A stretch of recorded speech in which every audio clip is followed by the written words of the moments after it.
Cynthia Covey Haller, welcome to Partnering Leadership. I'm thrilled to have you in this conversation with me. Thank you so much, Mahan, for having me. I'm just thrilled to be your guest, and I appreciate your podcast so much. Really excited. Can't wait to talk about Live Life in Crescendo. Your most important work is always ahead of you. Your father's last book, which you have co-written with him. But before we get to that, Cynthia, would love to know about your upbringing, growing up as the oldest of 9 kids of Stephen Covey. Yeah. And people say, if 9 kids, did they get around to all of you? Were some of you fed and clothed? And did they even know your names? But we had a big span. I was 22 when my youngest brother Joshua was born. And so there's a big span between us. But my parents, they weren't perfect, but they were very wonderful people that I could say that they tried as hard as they could to be great parents. And when they made mistakes, they apologized. They didn't act like they were perfect. And we felt loved and secure with them, and enjoyed a great family culture. So I had a fantastic upbringing. Yeah, now with that family culture, I was speaking with Stephen a little while back, and he says he was the smartest of the bunch growing up. But I don't know if you buy into that, No, Cynthia. that would not be the case. As you know, the oldest always, I did all the work for the taking care of all the little brats, for for years. And I think being smart, and I had to learn everything. So I think I should claim that, being the oldest. He's let's see, he's number 3. So he's kind of a middle child. So Cynthia, in growing up in this family, as you said, no family is perfect by any means, and leadership in part is trying to live by values, whether it is in your family or outside. How do you believe some of your upbringing was unique to the Covey family as opposed to if you had been in any other family? Well, as my brother Stephen said, we were kind of the guinea pigs for my dad's ideas when he first started out. His way that he did it was he would try things out with us, with his students. He would speak about things a lot before he actually wrote. But one of they taught correct principles. We felt like timeless principles in our home, and one of them was first things first, which became one of my dad's 7 habits. And if you want me to share a little story that I have about that is actually in the book, in the preface, where I learned that my place and how important I actually was to him, and how he put me first in an important time in my life. I was 12 years old, and I think it was a little different. All my friends had parents that worked 9 to 5, and my dad traveled a lot. But I felt like he planned well, so he didn't miss any important events that we had scheduled. And I actually felt like I spent as much time, if not more, with both my parents, because they had to plan well. And so one time he kind of took turns with this. And when I turned 12, he invited me to go to San Francisco with him. So this is a little kid's dream. I was thrilled. I've only been on a plane a couple times. And so half the fun was in planning the whole trip. And so for a couple months, we planned everything that we were going to do on the trip down to the T. And so our main night that we had time after his presentation, I was going to be swimming at this nice hotel and just kind of enjoying myself while he was teaching. And then right before he was done, I would come to the room and meet him. I was at the back of the room, last 15, 20 minutes listening to him. And that was our plan to leave right then. So he finished, and some people came up and talked to him, and then he almost made it to me. And one of his college friends caught him and saw him, and they were so excited to see each other, and they embraced. And he said, "Stephen, I haven't seen you for 10 years. This is amazing. I came to your conference so we could get together. And Lois and I would love to go out with you tonight to dinner." And so he acted excited, to see him and everything. And he said, "Well, I brought my daughter with me on a special date here this weekend." And he said, "Oh, that's great. She can join us. I forgot to mention our plans. I'm just recalling our plans were that as soon as he was done, we were going to go on the famous trolley cars. And to a little girl, to think of these trolley cars that would go all over San Francisco, that was amazing. So we're going to ride the trolley cars. We had school coming up, so I was going to go shop in some of the fancy stores my mom told me about. Then we both love Chinese food, so we're going to go to Chinatown on a trolley car and eat there, and then rush back, go swimming before they close the pool at 9, order a hot fudge sundae, and watch the show together till midnight. And we had every minute planned from like 5 until midnight. And so getting back to the story, so this man says, the friend says, hey, let's go down on the wharf and have and have seafood. We could eat on the wharf. And of course, your daughter's welcome to join us. He kind of glanced at me and I thought, oh my gosh, I've betrayed all our plans for the great night alone. My trolley car was going down the hill without me and I was panicking. But I thought he'd probably rather be with his friend than a 12-year-old anyway. He was so excited to see him. And so he put his hand, I looked over at him and he put his hand on the friend's shoulder and said, Bob, it's so great to see you. I'd love to go with you, but not tonight. My daughter and I have a special date planned and I couldn't miss this for anything. And so I kind of looked at him shocked and the guy looked at him and we were out the door and I said, I was kind of teary and I said, are you sure, Dad, wouldn't you rather spend, it's your best friend, the guy in college, wouldn't you rather spend time with him? And he said, you'd rather have Chinese food anyway, wouldn't you? I wouldn't miss this for anything. Let's go get that trolley car. So to me, that looking back on my childhood, it's a seemingly unimportant, uneventful thing that, that just happened, few minutes of a conversation. But to me, it conveyed that he practiced what he preached. He tried and he put first things first. And that weekend I was first and I knew it and I felt affirmed and valued. So that was a wonderful experience for me.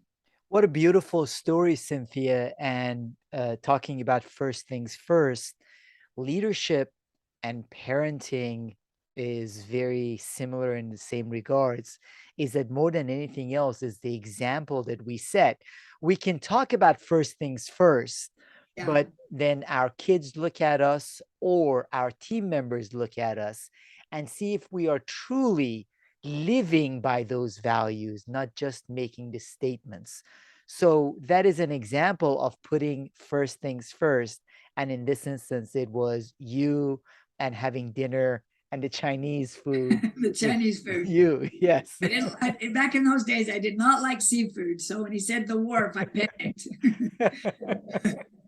So now your dad ended up writing a bunch of books. They were very successful, starting a very successful company. One of the books that he really wanted to write is this last one that he started writing with you. Why was this Live Life in Crescendo important to him? Well, that statement, Live Life in Crescendo, was his personal mission statement for the last 10 years of his life. And I think as he grew older, he was around 65, he started seeing his mortality a little bit. And everybody was saying to him, whoa, Steve, it's almost time to hang it up and you're getting up there and everything. And to him, retirement, the R word, is a bad word in our family. and he was like, no, I still have a lot to contribute. I'm not, just because society says this is when you stop work or you kind of wind down. I don't buy into that at all. And so he decided, I asked him once, I said, Dad, are you going to ever write anything like 7 Habits, as big as 7 Habits? And I didn't mean to, but it kind of insulted him. And he said, are you kidding? He said, I have 10 books. I have 10 ideas in my head. I've got 10 books in my head. Is my best work just the 7 Habits? Why do you think I get up every day? I get up to write and to contribute. I still have so much more in me that I want to put out. I'm not one and done. Give me some credit. And so one of these books was his mission statement, Live Life in Crescendo. And it meant so much to him. And it really resonated with me. And I was at a stage in my life where I had my kids were getting older and he was so busy. I kind of proposed to him, hey, Dad, what if he says, I don't know when I can get to it. And I said, I love this book. I'm passionate about it, this idea. What if I help you? I write the stories and examples toward it, and you give me the ideas. I'll interview you. And he basically said, great, you write the book, and you can take my ideas, and that will help me a lot, and let's get it out there. And that was 10 years ago, Mahan. So that was, I didn't realize how hard it was. I still had kids at school. I have 6 kids. I have 21 grandkids, and I've been living in Crescendo myself. I just turned 65. So I'm living in Crescendo just to finish the book. And I began it, and I wasn't able to get it done before he unexpectedly passed away much earlier than we thought he ever would, because he was in good health. But he did, and I promised him when we interviewed, he said, you finish this book, because this was basically his last big idea. And he felt that it was a powerful concept that could really make a difference in people's lives in all stages of their lives. So it is a powerful concept for us to reflect on, living life in crescendo, but we're talking about that word, and I had to look up the definition and understand it myself. So what is crescendo, Cynthia, and how does that relate to how we lead our lives?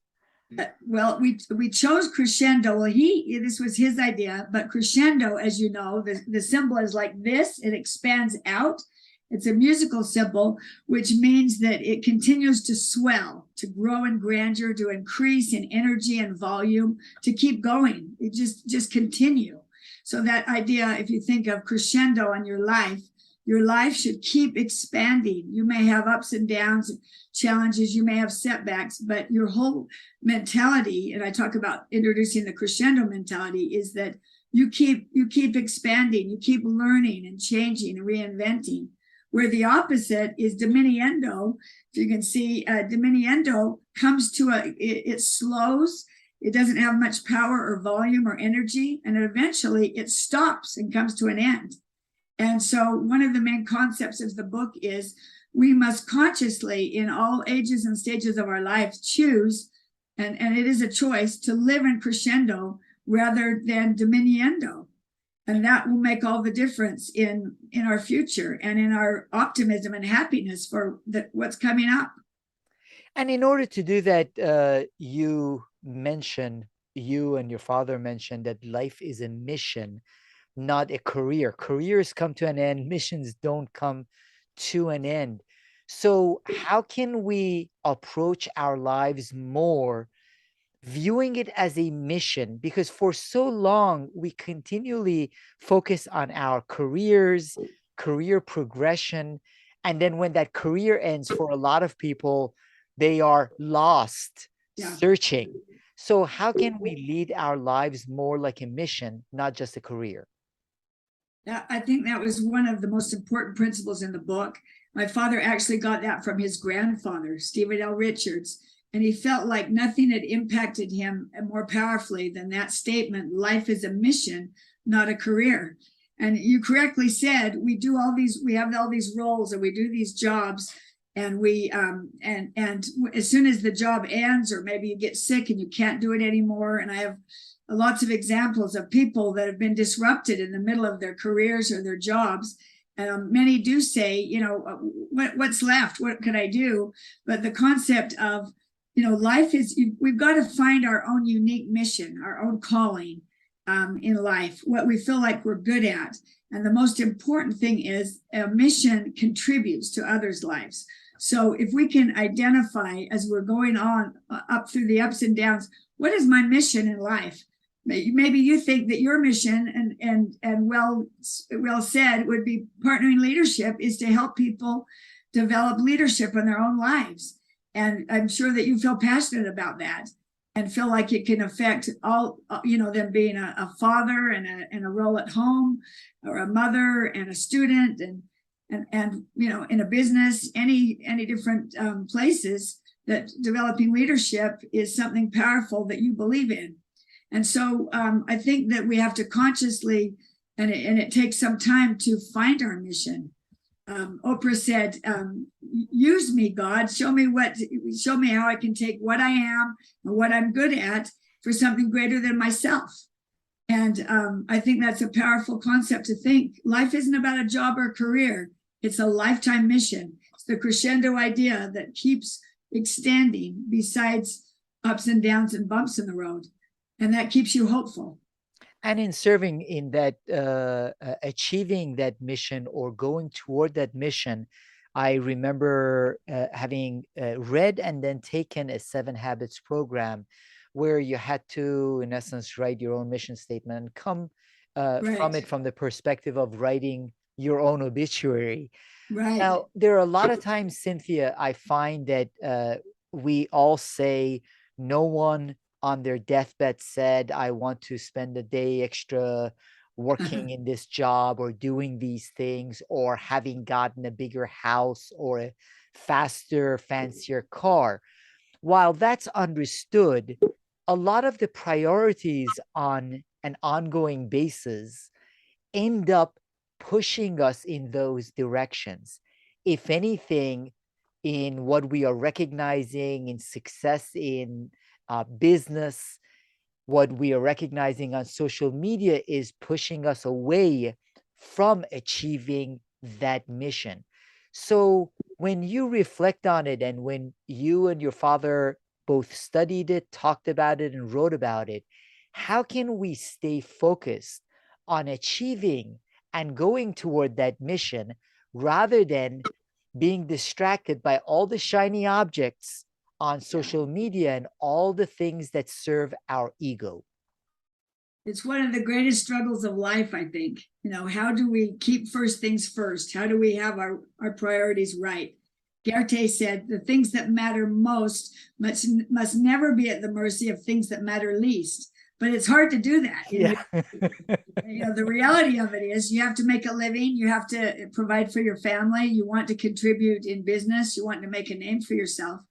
But I think that the main idea is that as you think about developing a crescendo mentality in your life and thinking, what roles and goals, my father always talked about roles and goals and the difference between primary greatness and secondary greatness. Secondary greatness are all the things that glitter that you mentioned.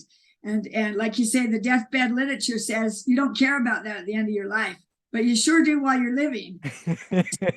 I think that you consciously have to develop a mission statement, what you're about. His was live life from crescendo. I'm going to keep contributing. I'm going to keep coming out with new ideas. I'm going to keep learning and growing, but also that the primary greatness things that we have to identify and prioritize is this a shiny object, or are my relationships more important? Am I going to sacrifice my relationships for in my job? Or what things you really do have to organize yourself and decide, these are my priorities, and I can't be distracted from them. The other things I have to do as well, but I have to keep my eye on the ball.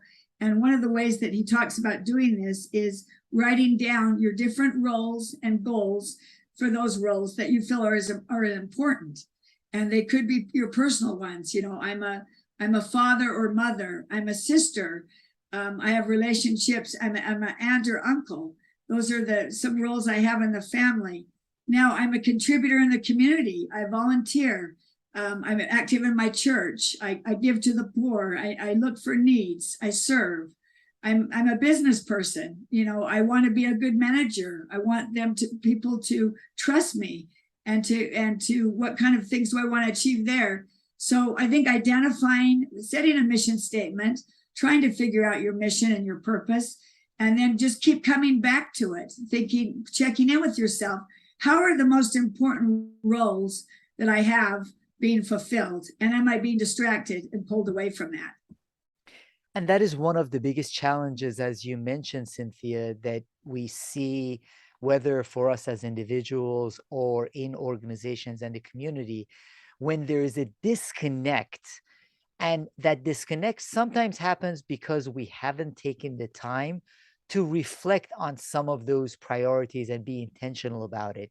You mentioned in the book one of my other favorite authors and thinkers, Clay Christensen, talking about choose the right yardstick. And then when we reflect and choose that right yardstick. We can live our lives in crescendo in a way that serves our future selves also, not just what's pulling us at the moment. Clayton Christensen, what a wonderful book, How Will You Measure Your Life? And he's since passed away, but he's saying the same things. Are you going to measure it by the titles and the degrees and the money? You think that that's important to you. And he talks about his reunions, how he would go to them, and pretty soon all these great people that had the priorities in line when he knew them lost sight of that. And they didn't have relationships with some of their kids. They lived away from them and they couldn't connect. And so you do have to choose the right yardstick and hold yourself accountable to it. I think it's important to have time, like once a week, maybe on a Sunday, or a time when you're not going to work, that you get back to the primary greatness characteristics that you have set for yourself, and you kind of recenter. My dad always liked to say that airplanes are that being on an airplane, when you take off from maybe I live in Salt Lake City and I'm going back to Dallas, the airplane, by the time it leaves until it gets there, is off I can't think of the word, is off off course most of the time, but it recorrects. It has a goal to get there, but then the headwinds hit it, and then the past winds, and then different things happen. They might have a lot of static and things in the air, and so it corrects, and then all of a sudden you get to Dallas, and most of the time you're there on time. And so we have to kind of self-correct as we're going along and bring ourselves back down and adjust. And that's part of crescendo, not being afraid to keep learning and keep trying new things and self-correcting. And in doing that, one of the things you repeatedly mention is service and the importance of service. I love there are many quotes all in the book. Most of my favorite thinkers and favorite quotes are in there. One of them is by Rabindranath Tagore. I slept and dreamt that life was joy. I awoke and saw that life was service. I acted and behold, service was joy. So you talk about that love for service. How does that play a role in living life in crescendo? It's kind of the key to the whole book. This is basically a leadership book about one idea, that as you serve and bless others in your life, as you keep expanding your life, that you will find meaning and purpose in your life. And one of the main ideas is life is about contribution, not accumulation. That goes back to what you were talking a minute ago. We're taught to accumulate. We're taught to do all these things. But as we know, by the end of our life, it's about, what have I contributed? How have I contributed to my family? How did I contribute to my community, to those in need? What special causes did I take up? Who have I served? And so this service is huge in this book, because it's where true joy is found. I said in the book that the mission statement for the book could be a quote by Pablo Picasso. You wouldn't think this was a quote by him, but he says, the meaning of life is to find your gift. The purpose of life is to give it away. And that kind of sums it up. We have to find our unique mission, and then we give it away. Just to use one example, if I can, I have different areas. I've identified 4 different areas in the book where you have the opportunity to live life in crescendo, where a lot of times people may live in diminuendo. And those are, one is a midlife struggle, where a lot of people go through a midlife crisis, and they're not where they thought they would be, and they panic, and sometimes they do stupid things, bail out of their family relationships, or do something risky or crazy, or they just don't realize, they're not where they were, and they get nervous about it and they overreact. Another one is pinnacle of success, and that this is the idea that many people are very successful in their life, say a Bill and Melinda Gates, but then what happens after that? A Jimmy Carter, who's a wonderful president, and yet the pinnacle of success is he's the president of the United States. You think, well, what's greater than that? But he's found much more contribution through his Habitat for Humanity and through the Carter Center and through brokering peace. He's become our greatest post-president. But the example I was thinking of is a man named Carl Raber, who was a self-made millionaire that decided he was in interior design, and he lived in Switzerland or Austria, and he had so much money, and he was a glider, and he would go to these countries in South America on these gliding trips that just cost so much money. And he used pretty soon the disparity between what the lifestyle he had and what he saw just got to his conscience, and pretty soon it sickened him, and he couldn't live with it anymore. And so he decided, and this is an extreme case, I'm not advocating this, but he realized, I've been working for 25 years for all these things that are supposed to bring me happiness, and I don't feel any joy, and I'm shackled by my possessions. And so he sold his luxurious villa in the Alps. He sold his gliders and his cars, and he decided instead to put money into microloans for these third world countries, like Muhammad Yunus, his model. And he helped business people with just a little bit of money, with hardly any interest or no interest. They could provide for their family and have a successful business, where before they were barely making a couple dollars. They were caught in a poverty cycle. And so he said, for the first time, he said, I decided, he said, for 25 years, I worked like a slave for things I didn't want or need. Now my dream is to have nothing. Well, nothing in terms of material wealth, but everything in terms of real contribution and value. And for the first time, he felt at peace and happy.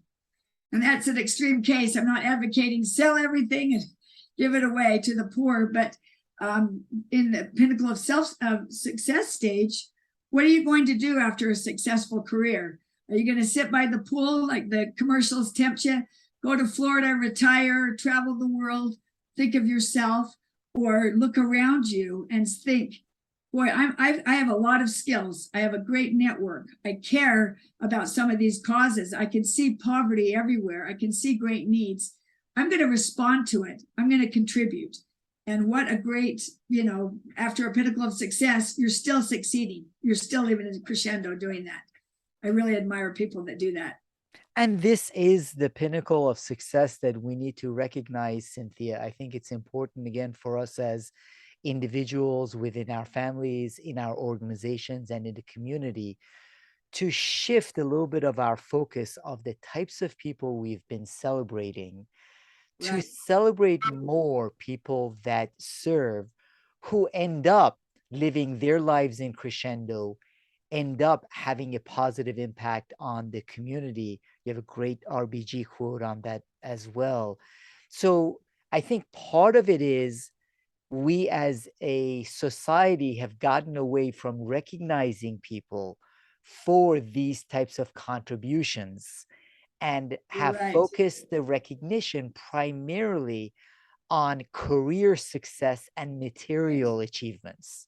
Wouldn't that be a great society if the Mother Teresa's and the people, the person that's down at the food bank every week, and those that give to others, if they were the celebrities, if they got the bright lights, I mean, I'm sure these people wouldn't want that. But what if, that was what had real value?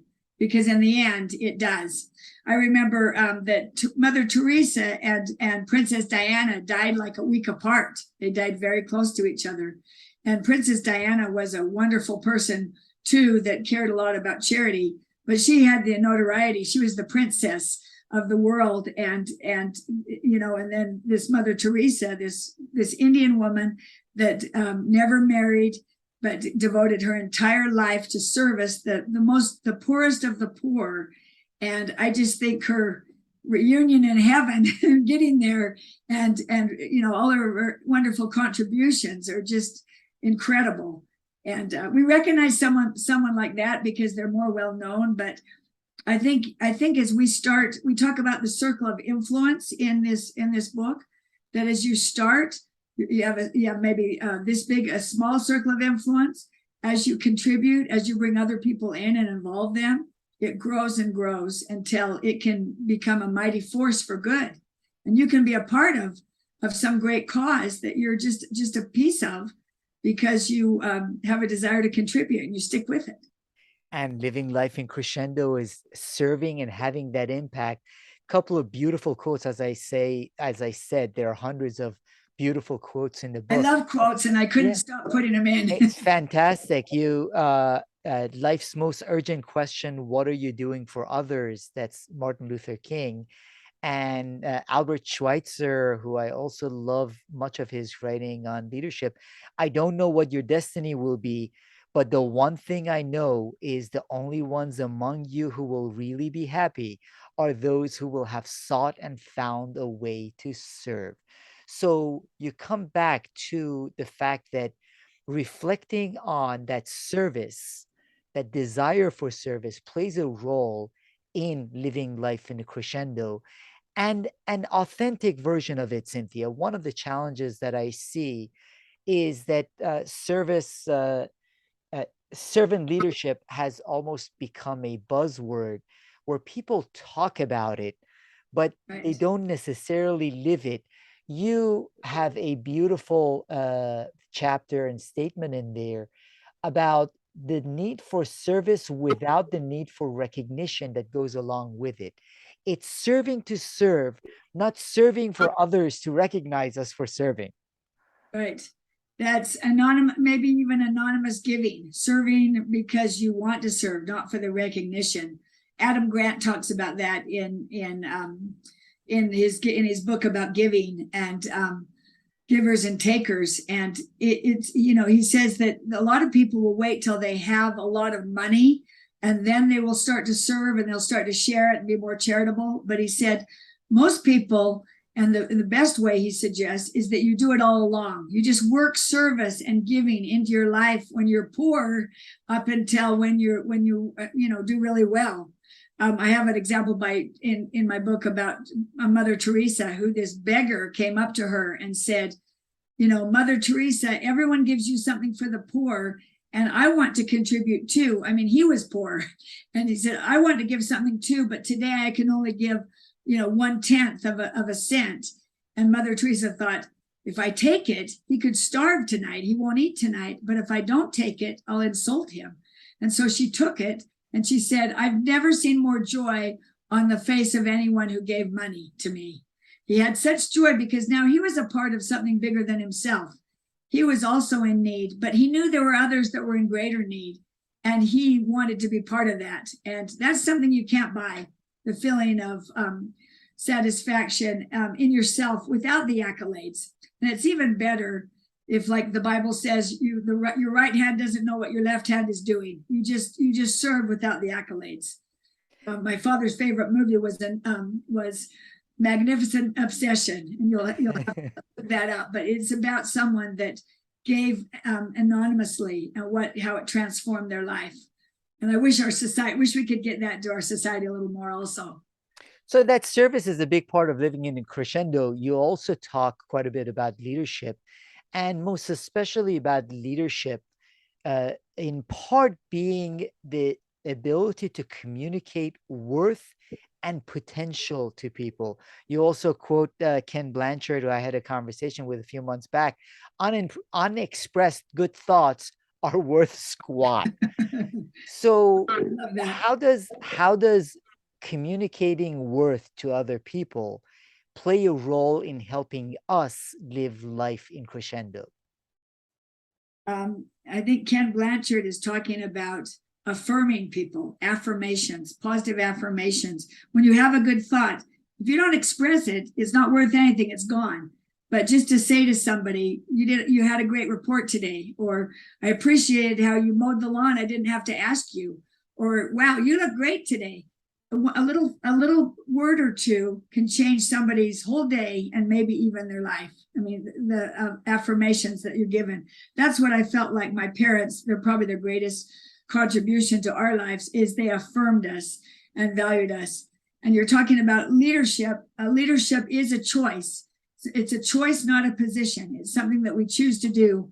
And the idea that you mentioned, leadership is communicating another's worth and potential so clearly that they come to see it in themselves. I could tell the story about Dulcinea, if you'd like, if the Man of La Mancha story, which was one of my father's favorites. And he's a medieval knight that's older, and people think he's a little crazy. And he comes into a town and he sees a woman whose name is Aldonza, and she is like the village tramp. She's a prostitute. People treat her poorly, and she lives up to how they treat her. She's the lowest one. Everybody uses her, but they don't value her and appreciate her. And he looks in her eyes and he sees a person of great worth and potential. He sees greatness in her. She can't see it in herself. And so he gives her a new identity. It's beautiful that he decides to call her by another name. And he chooses the name Dulcinea. He gives her this beautiful name and says, "You're not Eldonzo, you're Dulcinea. And you are a great lady. I see goodness in you." And she doesn't believe it. She rebuffs him and says, "I'm a prostitute. Nobody respects me. I'm not some great lady. I'm not your great lady." And he says, "No, I see it in you." And little by little, he affirms her so much that she comes to see herself as Dulcinea.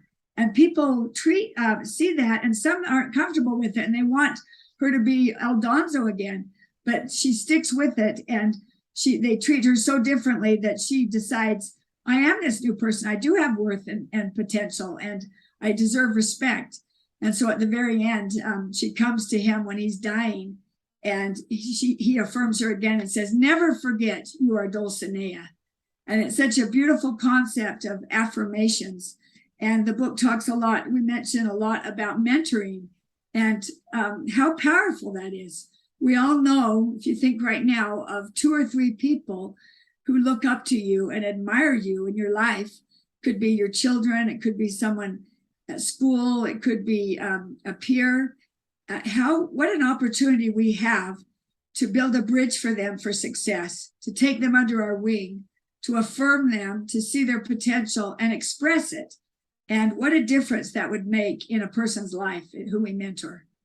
And what a beautiful way for us to think about leadership, Cynthia, in that if we use this, if we are able to communicate true worth and potential to people and help them blossom into their new selves, new potential selves, that is us living life in a crescendo, service in a way that helps others blossom. So it's a beautiful way to reflect on leadership and the legacy we leave behind.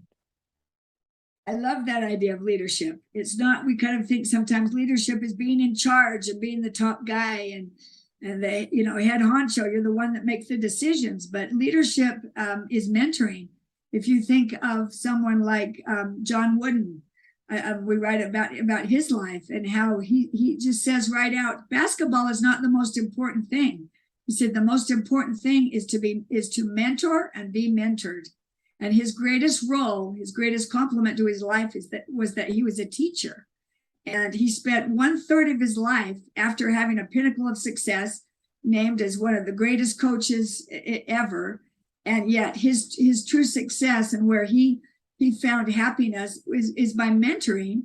And you've heard some of the people like Kareem Abdul-Jabbar, some of the others talk about how life-changing John Wooden was to a young basketball player who was a superstar in the NBA and had all the glittering things, but yet he taught him about what life was really about and what mattered.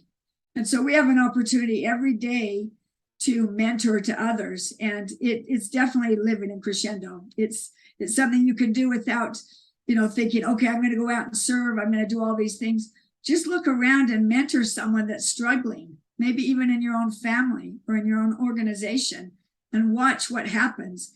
And also watch what joy you get out of it, as well as watching their lives change, what it does for them. Now, Cynthia, one of the things I find is that that makes sense with respect to living life in a crescendo.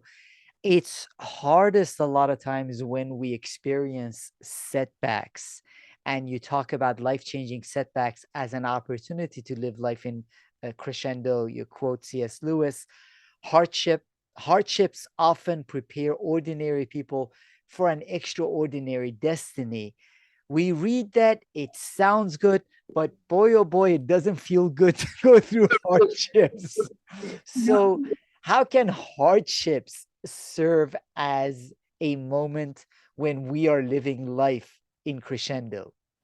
I think that's the hardest challenge ever, is when you're going along your life and you have something awful happen to you. You have a big life-changing setback. You might get divorced, you lose your job, your health is going downhill, someone dies that's close to you. I mean, there's so many times when you have a big setback, and we can't always control what happens to us, but the crescendo mentality teaches that you can control how you respond to it.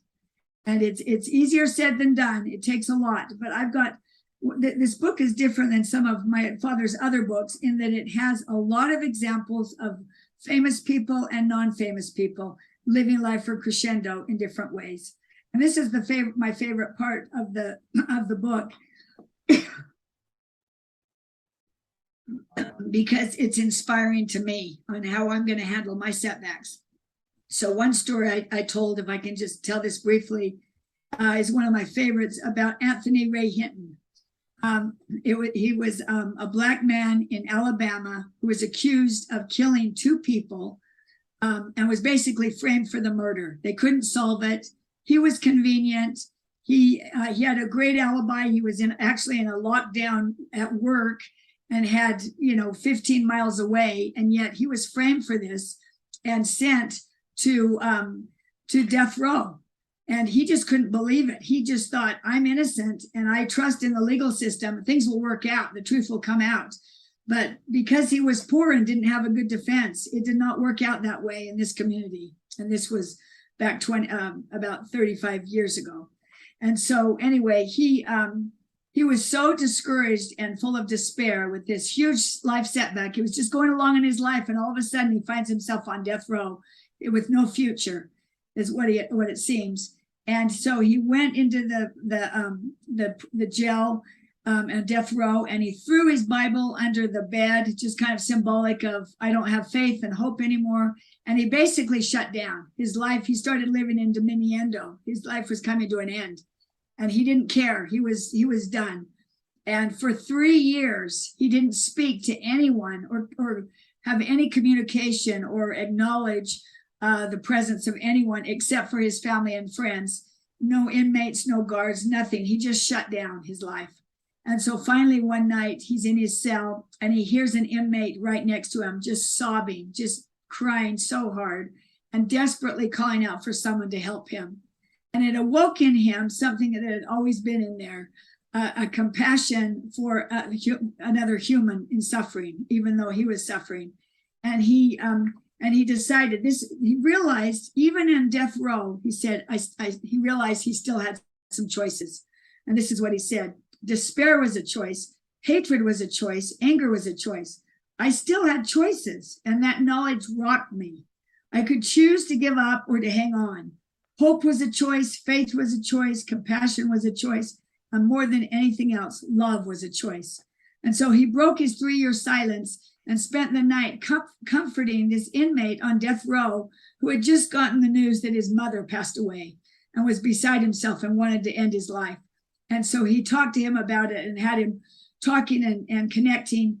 And then he decided, he got the Bible under his bed, he dusted it off and renewed his faith and hope that I still have choices. I'm still in death row. I can't control that, but I can control how I act toward others. I can be proactive in trying to get out of here. I can give hope to others. And so he'd been there 14 years. Well, the next 14 years, he enlisted Brian Stevenson, if you know him, with Just Mercy and his Equal Justice Initiative team, and went to bat for him and realized this was appalling injustice. And through years and years, it still took 14, 15 more years. It was just horrific what he suffered. But all this time, he was reaching out to inmates. He started a book club in there, and they discussed great ideas. He gave them hope. He wasn't just defined that I'm on death row. He still lived in Crescendo as much as he could in that prison. And so anyway, Brian Stevenson finally got him released after nearly 30 years. He was one of the longest serving condemned prisoners facing execution in the US to be released, and who was innocent and was released. He walked outside to his family and friends and shouted to them, "The sun does shine." And he ended up writing a book of that title that became a New York Best Times seller. He's an advocate and an employee with, he works with Brian Stevenson and Equal Justice Initiative, and he has a mission. He found his purpose in life. He decided that, he said they took my, he emerged without bitterness like Mandela did after his imprisonment. And he said, bitterness kills the soul. What would it profit me to hate? They took my 30s, my 40s, and my 50s, but what they couldn't take was my joy.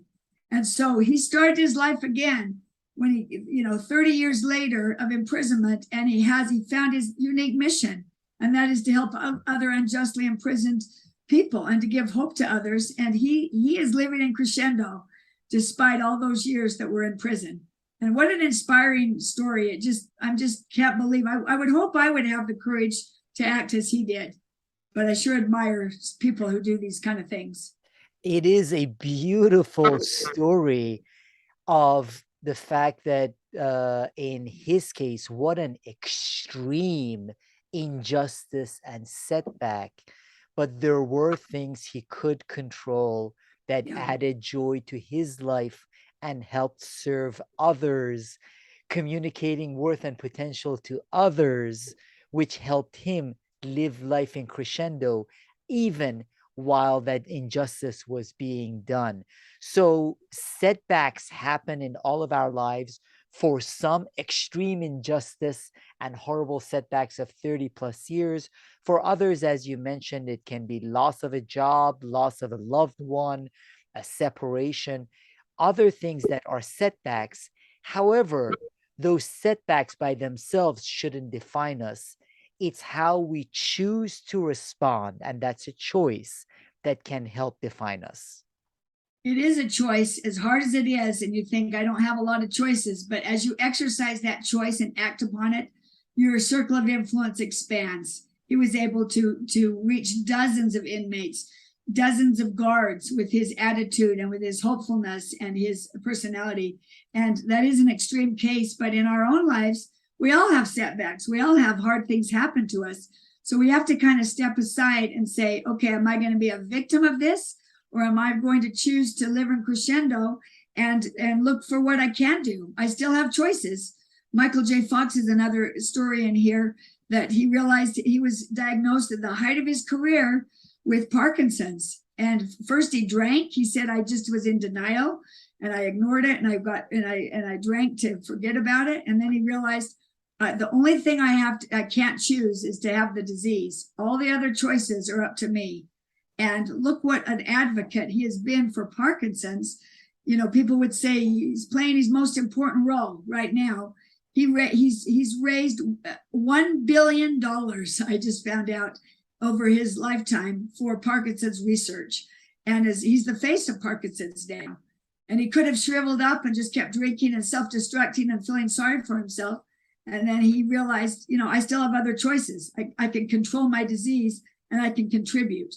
And I'm kind of talking about the famous examples, but I have people that are ordinary that go through really hard things. One woman who lost 3 of her 4 children, buried 3 children before she died of her 4.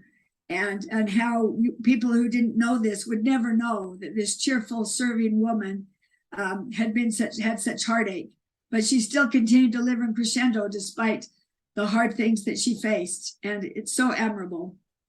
And one of the other things that you mentioned in living life in Crescendo is focus on changing yourself first. Quoting Nelson Mandela, one of the things I learned when I was negotiating was that until I changed myself, I could not change others. So focus on changing yourself first helps us live life in Crescendo. I think that's the key. And you think, what's the big deal if I just change myself? How is that going to influence others? But Nelson Mandela is the perfect example for this, because if he would have come out of that prison bitter and angry. And he went in as a violent man and came out a man that had learned the language of his captors and their culture, had gone to church with them, understood them, took the time to change himself from the hatred that he had to forgiveness. And at 71, he comes out of the prison. And you think, 71, what can you do? You're 71, you got maybe a few more years, or you're too old. And, a few years later, he's the president of South Africa, and he helps usher in apartheid with de Klerk, and he wins the Nobel Prize for his efforts. And, at 74 and 5, he's the leader of this country that's just emerging and waking up to all the opportunities they have. And, his life, talk about, diminuendo or crescendo. He's still, we haven't talked much about this, and I regret that I didn't, but the subtitle of the book, Your Most Important Work is Always Ahead of You, is the key to living in crescendo. And that means that no matter what has happened in the past, if you've been successful, or if you've been a failure, or if you are too old, you feel like you're old, or you have these setbacks, you've had something terrible happen to you in your life, you've got to have the mindset, the crescendo mentality, that your most important work is still ahead of you. It could be your greatest work. It may not be better than what you've done before, but in other ways, it could be greater because it's still expanding. It could be full of service and contribution, where maybe before it was all about yourself. So that's the mindset of this whole book, that to believe that I still have important things to accomplish. I'm not done. Don't count me out because I'm old, or because I'm crippled, or I had this accident, or I just got divorced, or I have no career right now. I don't know what I'm doing. I'm reinventing myself. Be confident and hopeful that I'm going to figure it out. I have important things to do, to contribute, and I'm not done yet.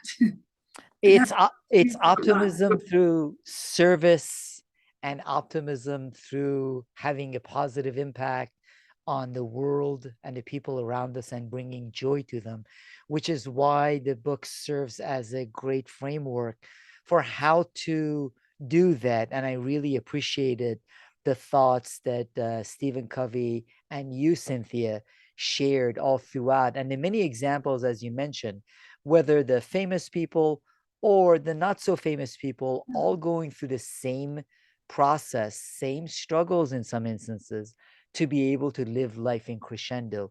Now, in addition to your book, what are some other leadership resources or practices, Cynthia, that you find yourself recommending when people want to become more effective leaders or live life in crescendo? Okay, that's a great question. Mahan, if I could just add one more thing to what you said. There are times when you do have to take control of your life and act. That maybe you are heavily overweight, maybe you are unhealthy, maybe you have an awful job. You need to get out. My dad talks about resourcefulness and initiative.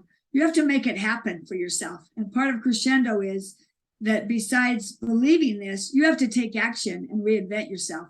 And there's many examples of people that started over, and they were in diminuendo, and they decided, I'm taking control. I'm not going to be unhealthy anymore. I'm not going to keep I've been abused. I'm not going to continue to abuse.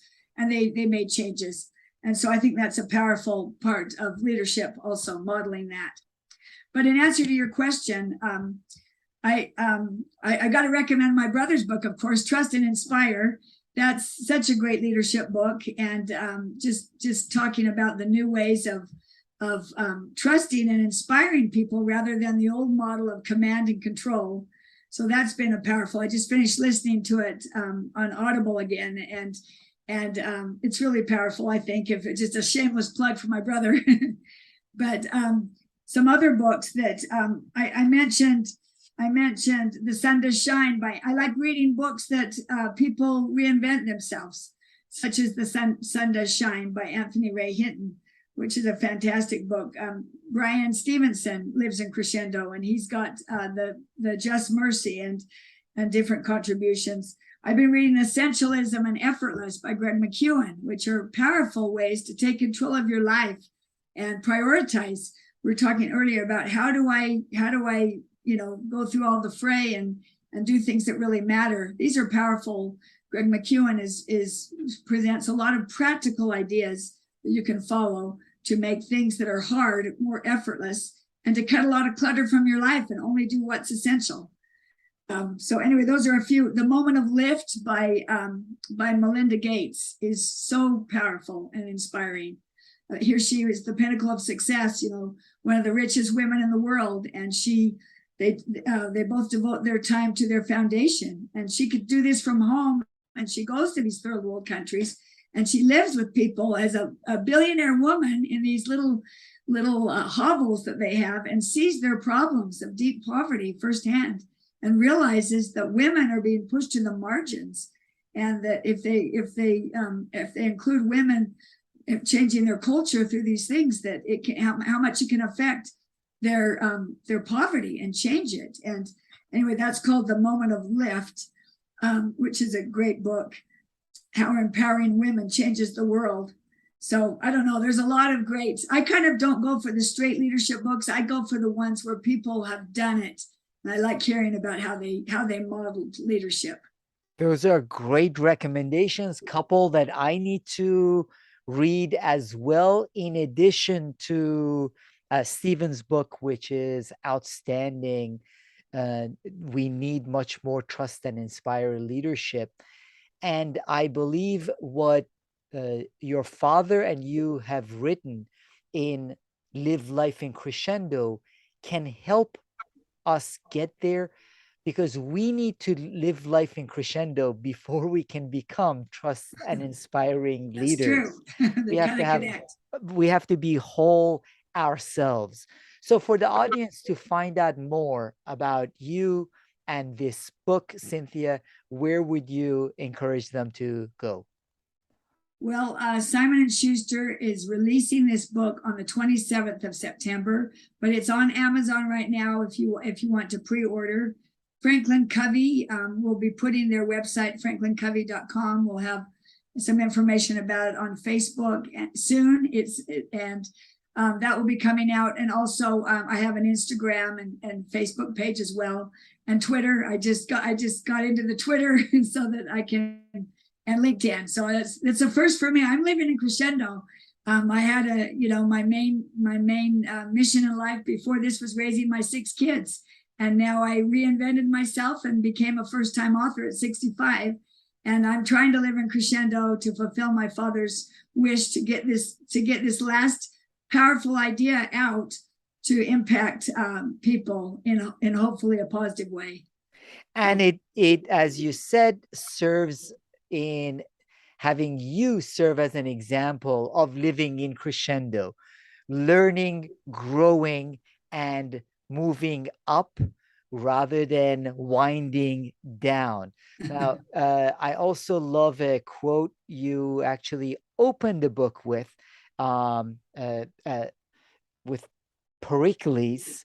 He says, "What we leave behind is not what is engraved on stone monuments, but what is woven into the lives of others." So what you and your father, Stephen Covey, have done in Live Life in Crescendo is help more of us figure out and understand the fact that our most important work is always ahead of us, in ways we can serve and make a difference, help people recognize their worth and potential, and make sure that we continue to have a positive impact in this crescendo. I really appreciate you spending the time to write this book with your father, Cynthia, completing it, and really appreciate the conversation for Partnering Leadership.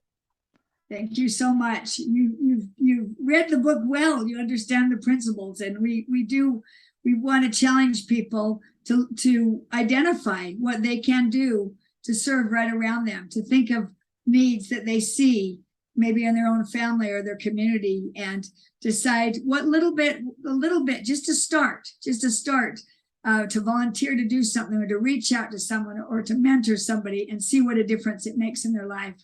So we hope to inspire that. That's our goal. And I sure appreciate being on your program. You're such a great host and have so many great ideas yourself. I can learn a lot from you. I appreciate your leadership ideas. So thank you Wonderful. for inviting me. Thank you. Thank you so much, Cynthia Covey Haller. Thank you.